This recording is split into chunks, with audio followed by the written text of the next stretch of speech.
Hi friends, എല്ലാവർക്കും എൻ്റെ പുതിയ വീഡിയോയിലേക്ക് സ്വാഗതം. ഇന്ന് ഞാൻ നാടൻ വിഭവമായ ചക്ക അപ്പം ആണ് ചെയ്യാൻ പോണത്.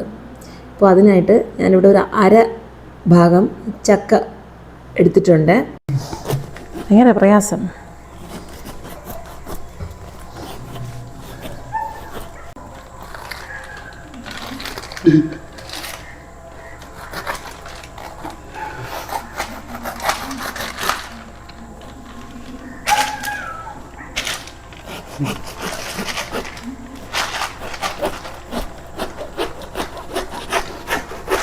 എല്ലാം കൊച്ചുകാലത്ത് അച്ഛനാണ് നമുക്ക്, കൊച്ചുകാലത്തുനിന്നല്ല ഇപ്പോഴും അങ്ങനെ തന്നെ അച്ഛൻ തന്നെ. ഞാനിപ്പോൾ ഈ വീഡിയോയ്ക്ക് വേണ്ടി എടുത്തുകൊണ്ട് വന്നതാണ് ചക്ക വലിയ കാര്യത്തിൽ. അവിടെ കൊടുത്തിരുന്നെങ്കിൽ അച്ഛൻ കറക്റ്റാണ് വെട്ടിത്തരുമായിരുന്നു. എനിക്കൊരു വീഡിയോ എടുക്കണമെന്ന് പറഞ്ഞുകൊണ്ട് ഞാൻ ഇങ്ങോട്ട് കൊണ്ടുവന്നതാണ്. ഇത്രയും വർഷം വരെ അച്ഛൻ തന്നെയാണ് ഈ ചക്കപ്പണിയൊക്കെ തരുന്നത്. അത് കഴിക്കണ കാര്യം മാത്രം തന്നെ നമ്മളെ ജോലി. കൂടിപ്പോയാൽ ഇളക്കിയിടും, അത്ര തന്നെ.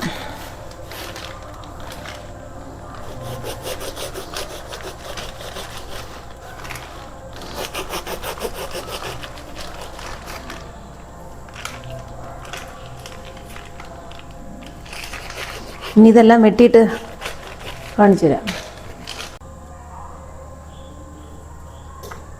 ഇതൊന്ന് കഴിച്ച് നോക്കിയിട്ട്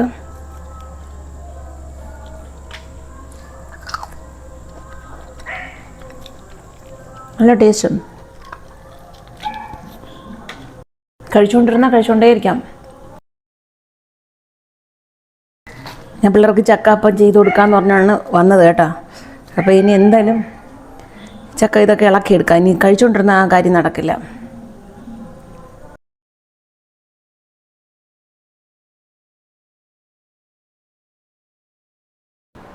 ഈ ചക്കച്ചുള നമുക്ക് മിക്സിയിലിട്ട് നന്നായിട്ട് അരച്ചെടുക്കാം.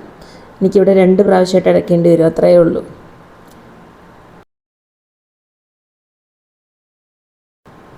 അപ്പോൾ ഇതിനൊരു പാത്രത്തിലോട്ട് മാറ്റാം. ഇനി ഒരിക്കൽ കൂടെ അരയ്ക്കേണ്ടതുണ്ട്. ചക്കപ്പഴം അത്രയും അരച്ചെടുത്തു. ഇത് 2 ശർക്കര എടുത്തിട്ടുണ്ട്. നമുക്കിപ്പോൾ ഇതിനെ ചെറുതായിട്ടൊന്ന് ചെത്തിയിടാം.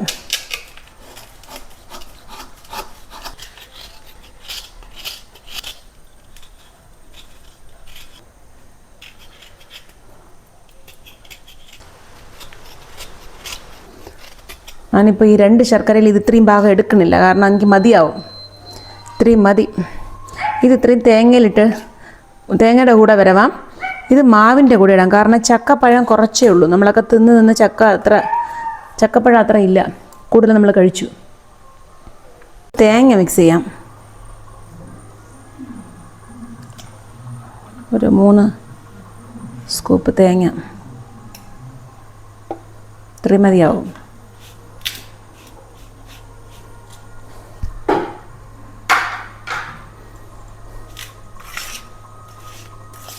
ഇത് കൈ കൊണ്ട് മിക്സ് ചെയ്ത് വയ്ക്കാം.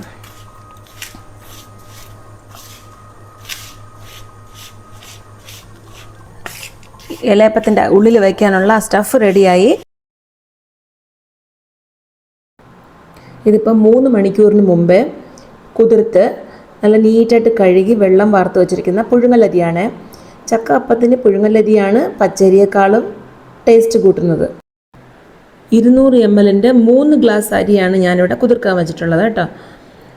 ഞാൻ പച്ചരിയിലും ചെയ്തിട്ടുണ്ട്, പക്ഷേ എനിക്കെന്തോ അതിനേക്കാളും പുഴുങ്ങലരിയാണ് നല്ല ഇഷ്ടം. അതിൻ്റെ ടേസ്റ്റാണ് ഇഷ്ടം. നമുക്കിപ്പോൾ ഇതിനെ പൊടിച്ചെടുക്കാം. അതായത് തീരെ അങ്ങ് പൊടിയാൻ പാടില്ല. ആപ്പത്തിൻ്റെ മാവില്ല അതുപോലെ പൊടിയാൻ പാടില്ല. പുട്ടിൻ്റെ പരുവത്തിൽ കുറച്ച് തരിയൊക്കെ ഇരിക്കണം. പൊടിച്ചിട്ട് കാണാം. അരച്ചെടുത്തിട്ടുണ്ട്. ഇന്നും കുറച്ചുകൂടെ ഉണ്ട്. ഇത് തരി ഉണ്ട്, കണ്ടോ? കുറച്ച് തരി ഇരുന്നാൽ തന്നെയാണ് അപ്പം കഴിക്കാൻ ടേസ്റ്റായിരിക്കും. ഇനി ഒരിക്കൽ കൂടെ അരയ്ക്കാനുണ്ട്, അതും കൂടെ അരച്ചിട്ട് നോക്കാം. പ്രാവശ്യം ഞാനിത് അരച്ചെടുത്തിട്ടുണ്ട്. ഇവിടെ ചക്കപ്പഴത്തിനേക്കാളും മാവാണ് കൂടുതലെന്ന് തോന്നുന്നു. സോ നോക്കിയിട്ട് വേണമെങ്കിൽ ചേർക്കാം. നല്ല കുറച്ചുകൂടെയൊക്കെ ചേരും.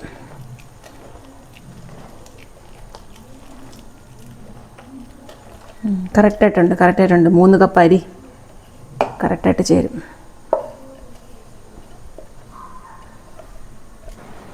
ഞാനിവിടെ വരിക്കച്ചക്കയാണ് എടുത്തിട്ടുള്ളത്. കൂഴൻ ചക്കയിൽ വേണമെങ്കിൽ അപ്പം വയ്ക്കാം, അതും നന്നായിരിക്കും, ഇതുപോലത്തെ ടേസ്റ്റ് തന്നെ ആയിരിക്കും. പക്ഷെ അരയ്ക്കുന്നത് മാത്രം കുറച്ച് നന്നായിട്ടൊന്ന് അരയ്ക്കണം. അതിൽ വല കഴിച്ച് നോക്കുമ്പോൾ അറിയാമല്ലോ, വലയായിട്ടിരിക്കും. സോ നന്നായിട്ട് അരച്ച് മാവിൻ്റെ കൂടെ നിന്ന് മിക്സ് ചെയ്താൽ മതിയാവും.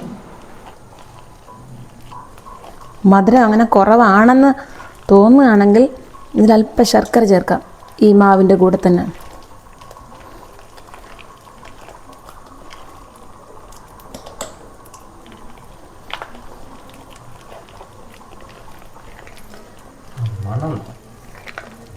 നല്ല മണം എന്നാണ്.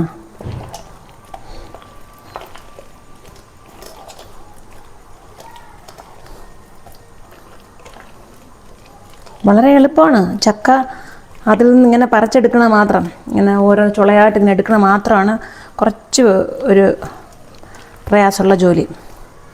ബാക്കിയൊക്കെ വളരെ എളുപ്പമാണ്. ഞാൻ ഇതിൽ അല്പം ശർക്കര ചേർക്കാൻ പോവുകയാണ്. മധുരം ഉണ്ടെങ്കിലും ഞാൻ എടുത്ത ശർക്കര അല്പം കൂടിപ്പോയി. അത് കാരണം അതിൽ കുറച്ച് ശർക്കര, ഇത്രയും ഒരു 2 പ്രാവശ്യം ഇത്രയും ശർക്കര ഞാനതിൽ മാവിൻ്റെ കൂടെ തന്നെ അങ്ങനെ ചേർക്കുകയാണ്. നിങ്ങൾക്കിപ്പോൾ ശർക്കര അത് ചക്കപ്പഴത്തിന് മധുരം കുറവാണെങ്കിലും ഇങ്ങനെയൊക്കെ ചേർത്ത് അഡ്ജസ്റ്റ് ചെയ്തോളാം. അങ്ങനെ മാവും റെഡി, അതിനുള്ളിൽ വയ്ക്കുന്ന സ്റ്റഫും റെഡിയായി. നമുക്കിനി ഇല വാട്ടിയെടുക്കാം. ഇലയിലൊക്കെ തുടച്ചെടുക്കണം. വാട്ടിയതിന് ശേഷം നന്നായിട്ടൊന്ന് തുടയ്ക്കണം. നല്ല തുണി കൊണ്ട്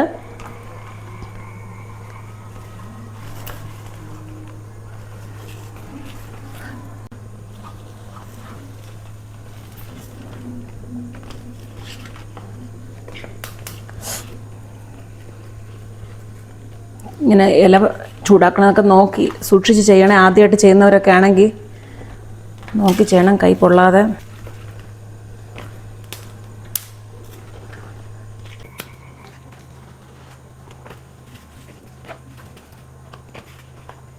എല്ലാ ഇലയും ഇതാ തുടച്ച് വെച്ചിരിക്കുകയാണ്. ഓരോരോ ഇലയായിട്ട് എടുത്തപ്പോൾ ആദ്യം മാവ് വെച്ച് കൊടുക്കാം. ചക്കയും മാവും കൂടെ ചേർന്നത് വെച്ചിട്ട് അതിൽ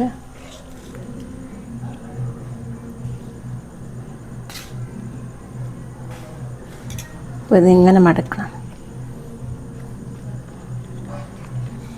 മടക്കുന്നതൊക്കെ ഓരോരുത്തരും ഇതാണ്. ഞാനിങ്ങനെയാണ് മടക്കാറുള്ളത്. അപ്പോൾ ഇതിന് ഒരു ഇഡ്ഡലി പാത്രത്തിൽ ആദ്യം കുറേ വെള്ളം ഒഴിച്ച് വയ്ക്കണം. ഇതിനടിയിൽ വെള്ളമുണ്ട്. ഇഡ്ഡലിക്ക് വയ്ക്കുന്ന പോലെ തന്നെയാണ്. ആദ്യത്തെ തട്ട് മാത്രം വച്ചിട്ട് അതിലിങ്ങനെ ഓരോന്നായിട്ട് അടുക്കി കൊടുക്കാം.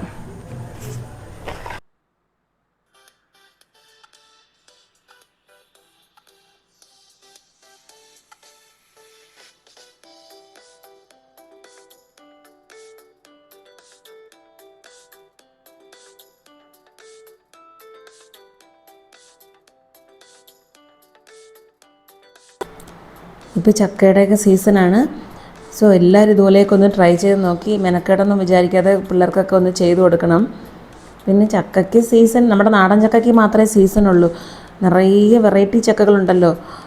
വിയറ്റ്നാം പോലത്തെ ചക്കകളൊക്കെ അങ്ങനെ വെറൈറ്റി ചക്കയ്ക്കൊന്നും സീസണല്ല, എപ്പോഴും കായ്ക്കുന്ന ചക്കകളാണെന്ന് കേട്ടിട്ടുണ്ട്. സോ എല്ലാവരും ഒന്ന് ട്രൈ ചെയ്ത് നോക്കൂ. അങ്ങനെ ഞാൻ എല്ലാ മാവും ഇലയിൽ മടക്കി ഇതായി എടുത്ത് വെച്ചിട്ടുണ്ട്. നമുക്കിപ്പോൾ ഇതിനെ അടച്ച് വയ്ക്കാം. ഒരു 20 മിനിറ്റ്സ് ഫുൾ ഫ്ലെയിമിലിരുന്ന് അങ്ങ് വേകണം. സ്റ്റൗ കത്തിച്ചു കൊടുക്കാം.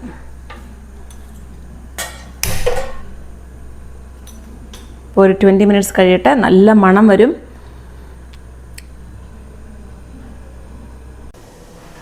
ഇപ്പോൾ ഇത് 20 മിനിറ്റ്സിന് കൂടുതലായിട്ടുണ്ട്. ഞാൻ ഇവിടെ ഓഫ് ചെയ്യാണ്. തണുത്തിട്ട് നമുക്ക് നോക്കാം. നല്ല മണം വരികയാണ്. ഇപ്പോൾ കൈ കൊണ്ടൊന്നും വയ്ക്കാൻ പറ്റില്ല. തണുത്തിട്ട് നോക്കാം. ഓപ്പൺ ചെയ്യാൻ അറിയാമോ വിഷ്ണു? കഴിച്ചു നോക്കിയിട്ട് പറ.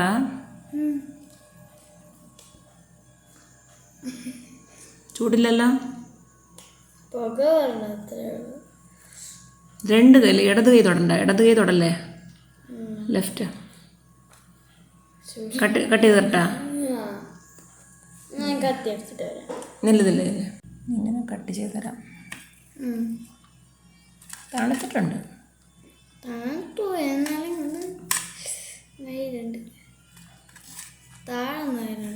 ചെറിയ ചെറിയ പീസായിട്ട് എടുത്തോ. കൊള്ളാമോ? കഴിച്ചല്ല, കടിച്ചില്ല. നോക്കാം.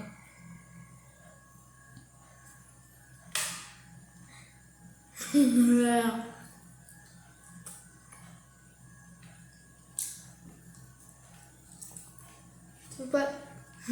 Thank you. എനിക്കൊരു പീസ് താ നോക്കട്ടെ.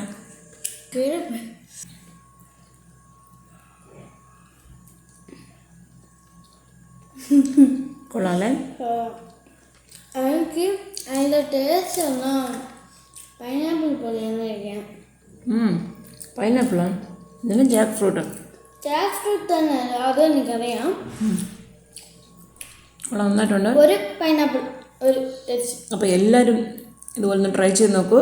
വീഡിയോ ഇഷ്ടപ്പെട്ടുവെങ്കിൽ ലൈക്ക് ചെയ്യൂ, കമൻറ്റ് ചെയ്യൂ, ഷെയർ ചെയ്യൂ, സബ്സ്ക്രൈബ് ചെയ്യൂ. നമുക്ക് വേറൊരു വീഡിയോയിൽ കാണും വരെ ബൈ ഫോർ നൗ.